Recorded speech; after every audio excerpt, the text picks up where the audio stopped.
안녕하세요. 현실라이프 주부구단 호맘입니다. 오늘은 여러분들에게 정말 초간단하게 진미채 볶음을 만들 수 있는 방법을 소개해 드리려고 하는데요. 보통 진미채 볶음을 하실 때 후라이팬을 많이들 이용하시죠. 진미채와 양념을 함께 넣어서 볶던가, 아니면 양념을 먼저 만든 후에 그 다음 진미채를 넣어서 볶던가, 또 후라이팬으로 볶다 보면 딱딱해지는 수가 있어서 물을 뿌려가면서 볶는 방법 등 가정마다 조금씩 방법이 다르긴 한데요. 오늘 제가 하는 방법은 후라이팬을 이용하지 않을 거고요. 정말 간단하게 만들어 볼 거예요. 그러면 아무래도 설거지하는 양도 조금은 줄겠죠.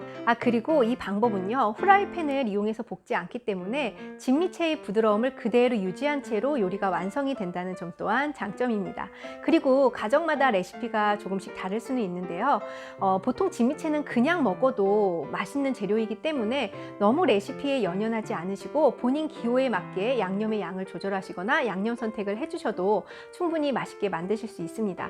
오늘 저는 양념도 간단하고 만드는 방법도 간단하게, 하지만 맛있고 부드러운 진미채 요리를 만들어 보려고 합니다. 그럼 시작해 볼게요.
저는 진미채 볶음을 할 때는 항상 아이들에게 이 방법으로 반찬을 해주는데요.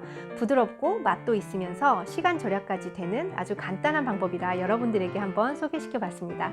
그럼 저는 다음 시간에 또 다른 팁으로 여러분들을 만나도록 하겠습니다. 구독, 좋아요 눌러주시고요. 알림도 눌러주세요. 감사합니다. 예쁜 하루 되세요.